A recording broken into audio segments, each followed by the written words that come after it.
Lando Norris, Pierre Gasly, Charles Leclerc, Lance Stroll, Alexander Albon, Esteban Ocon, Max Verstappen, Carlos Sainz Jr., George Russell, Antonio Giovinazzi et Nicolas Latifi. Quel est le point commun entre ces 11 garçons? Ils ont tous commencé la F1 en 2015 ou après 2015. Ces pilotes constituent la nouvelle génération de la Formule 1. Certains ont déjà connu le succès de manière plus ou moins importante. D'autres ont connu ou connaissent la galère. Et aujourd'hui, on va faire un petit bilan de où en est cette nouvelle génération. 95% d'entre vous qui regardent mes vidéos ne sont pas abonnés à ma chaîne. Faudrait peut-être changer la donne, les gars. On est quand même en 2021. On va essayer. Je vais pas m'argumenter. Moi, je vous dis juste, abonnez-vous, activez la cloche et vous n'allez pas être déçus de cette chaîne. Nous voici en 2018. Verstappen est toujours du côté de chez Red Bull. Sainz continue avec Renault, comme Pierre Gasly avec Toro Rosso, Stroll avec Williams et Ocon avec Force India. Un petit nouveau fait son apparition du côté de la nouvelle écurie Alfa Romeo Sauber et c'est le pilote monégasque Charles Leclerc, pilote de la Ferrari Driver Academy. Comme d'habitude, tout commence en Australie. Mais lors de cette première manche, aucun de nos protagonistes ne se fera remarquer. Par contre, le Grand Prix suivant à Bahreïn, un garçon va sortir du lot. Et ce n'est autre que le Normand Pierre Gasly finissant à une fantastique 4ème place avec sa petite Toro Rosso et son nouveau moteur Honda vu comme une victoire par l'équipe. En Azerbaïdjan, Verstappen est sous le feu des projecteurs après qu'il ait gagné une course avec une main de maître. Non, je déconne, il s'est accroché avec son coéquipier, il a dû abandonner. Comme quoi en 8 ans, rien n'a changé chez Red Bull.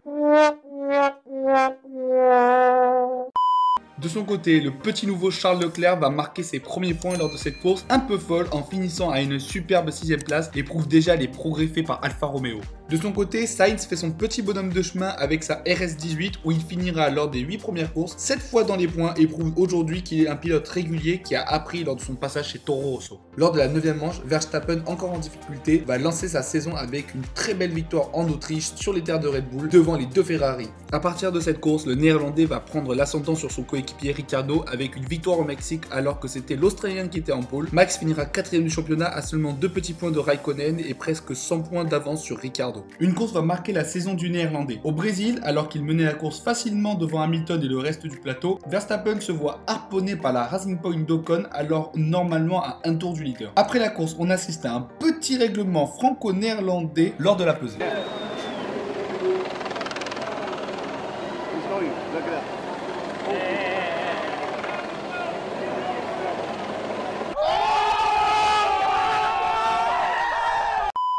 De son côté, Charles Leclerc montera en puissance tout comme sa voiture et aura montré une belle régularité en finissant 10 fois dans les points cette saison. Pour Gasly, le bilan est plus contrasté avec seulement 5 entrées dans les points et une place de 15ème au championnat du monde à cause d'une Toro Rosso pas du tout au niveau, mais il aura écrasé Hartley durant cette saison. Sainz lui aura réalisé une bonne saison avec Renault mais aura tout de même subi la loi de son coéquipier Hülkenberg. Il finira 10ème du championnat juste devant son idole Fernando Alonso.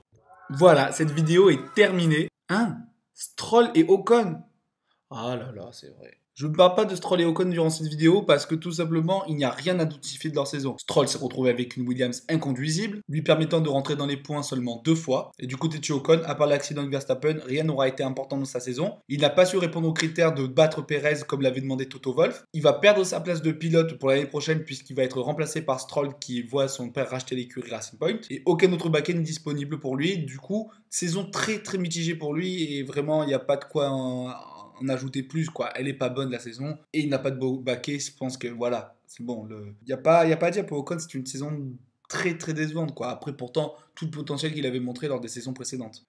Que nous réserve 2019? Est-ce que Verstappen va enfin jouer le titre face aux gros bras comme Vettel et Hamilton? Que vont devenir Charles Leclerc et Pierre Gasly? Que va donner Stroll aussi avec la nouvelle écurie de son père Racing Point? Et encore d'autres questions qui nous attendent pour le prochain épisode. Likez la vidéo, n'hésitez pas à la partager, à la commenter, n'hésitez pas non plus à vous abonner à la chaîne, à activer la petite cloche pour avoir toutes mes notifications. C'était un plaisir, c'était Asta, je vous dis à bientôt, allez, ciao les pilotes!